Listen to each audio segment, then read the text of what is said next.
Salam sejahtera bagi kita semua. Saya Jason. Pada saat ini saya akan membawakan firman Tuhan yang berjudul buku yang saya sukai. Sebelum saya membawakan firman Tuhan, saya mengundang kita semua untuk bersatu dalam doa.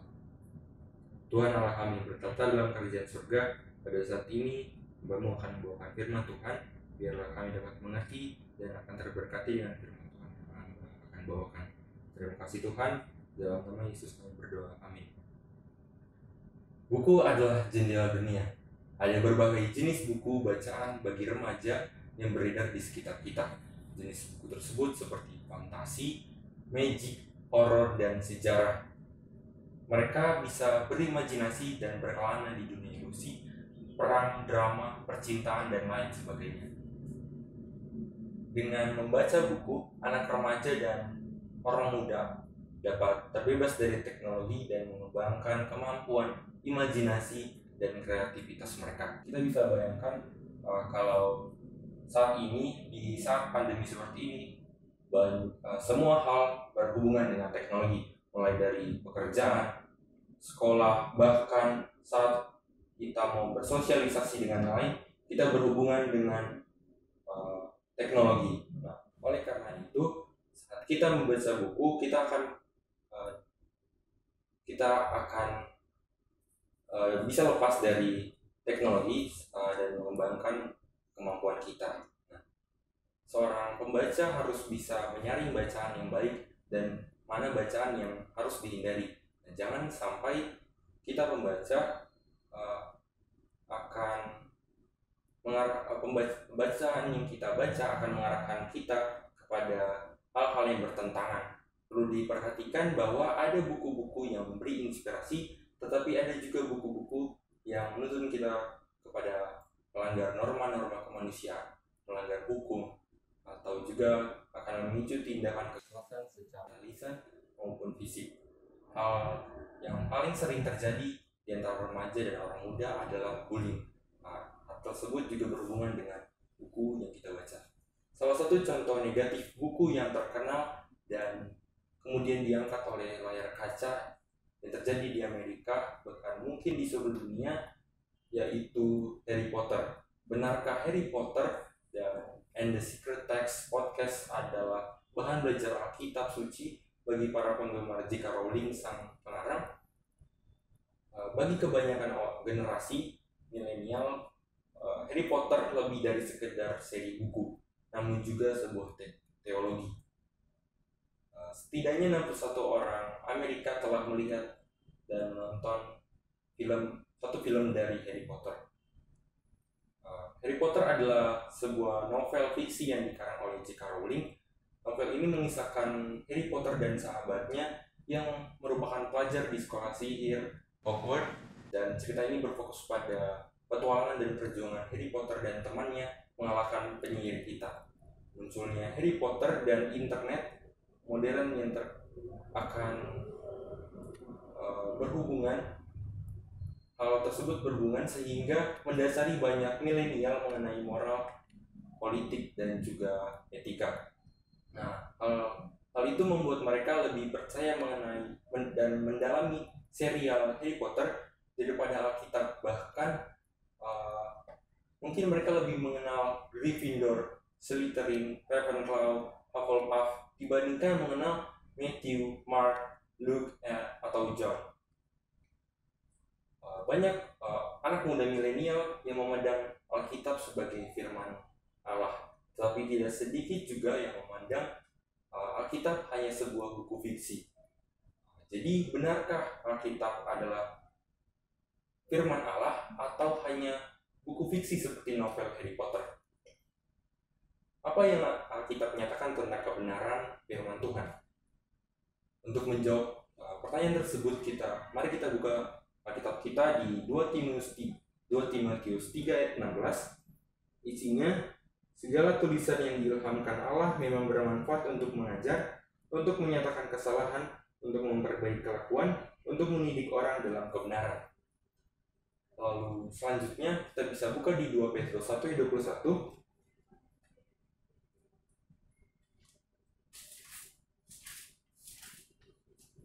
2 Petrus 1 ayat 21.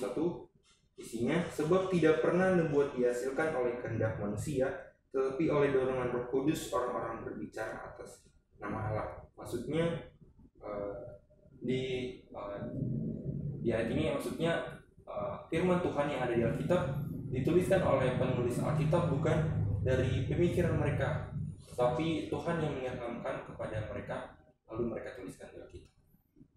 Selanjutnya kita bisa buka di Yohanes 10 ayat 35. Yohanes 10 ayat 35.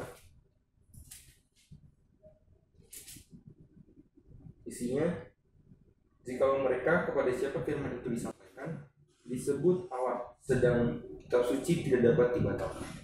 Maksudnya kitab suci sudah tetap dan tidak dapat dibatalkan. Selanjutnya, apakah Yesus yakin dengan Alkitab? Untuk menjawab hal ini kita bisa ingat saat kejadian Yesus dicobai di padang gurun setelah Yesus berpuasa selama 40 hari. Saat itu Yesus dicobai oleh setan. Nah, untuk menjawab cobaan dari setan, Yesus menggunakan tulisan-tulisan dari Alkitab. Yang pertama di Matius 4 ayat 4 dan 7, kita bisa buka Matius 4 ayat 4 dan 7. Ayat 4. Tetapi Yesus menjawab, ada tertulis, manusia hidup bukan dari roti saja, tetapi dari setiap firman yang keluar dari mulut Allah. Lalu ayat 7, Yesus berkata kepadanya, ada pula tertulis, janganlah engkau mencobai Tuhan Allahmu. Di kejadian ini, Yesus tidak menjawab setan menggunakan kata-kata dia sendiri, tapi dia mengutip ayat-ayat dari Alkitab. Selanjutnya, kita bisa buka di Yohanes 17 ayat 17. Yohanes 17 ayat 17 yang isinya, kuduskanlah mereka dalam kebenaran, firman-Mu adalah kebenaran.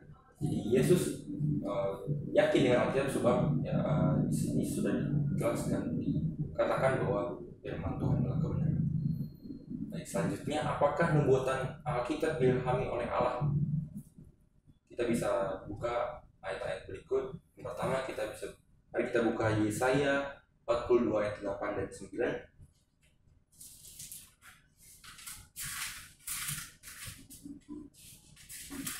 Yesaya 42 ayat 8 dan 9. Ayat 8, aku ini Tuhan, itulah namaku. Lalu ayat 9, nubuat yang dahulu sekarang sudah menjadi kenyataan, hal-hal yang baru hendak kuberitakan. Sebelum hal-hal itu muncul, aku mengabarkannya kepadamu. Nah, Tuhan mengilhami kejadian-kejadian yang akan terjadi pada saat ini atau saat yang akan datang. Tuhan sudah menubuatkan bahwa akan terjadi gempa bumi, penyakit. Nah, saat ini benar-benar terjadi, bukan ada gempa bumi di mana-mana. Walau juga ada sakit penyakit seperti saat ini. Lalu selanjutnya kita bisa buka di Yesaya 46 ayat 9 dan 10. Yesaya 46 ayat 9, ingatlah hal-hal yang dahulu dari sejak purbakala, bahwasanya akulah Allah dan tidak ada yang lain. Akulah Allah dan tidak ada yang seperti aku. Ayat 10, yang memberitahukan dari mulanya hal yang kemudian dan dari zaman purbakala apa yang belum terlaksana, yang berkata keputusanku akan sampai dan segala kehendakku akan kulaksanakan. Maksud di ayat ini adalah dikatakan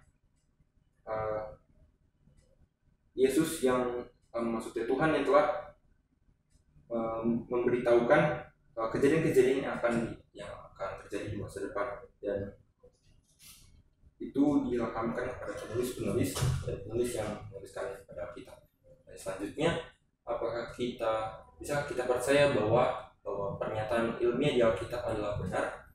Untuk menjawab ini kita bisa buka di Mazmur 119 ayat 190.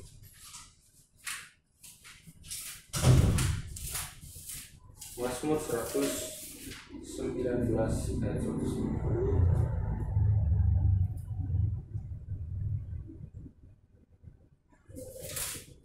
Ayat 190, dasar firman-Mu adalah kebenaran dan segala hukum-hukum-Mu yang adil adalah untuk selama-lamanya. Yuk kita bisa lihat di Yohanes 16 ayat 13. Yohanes 16 ayat 13.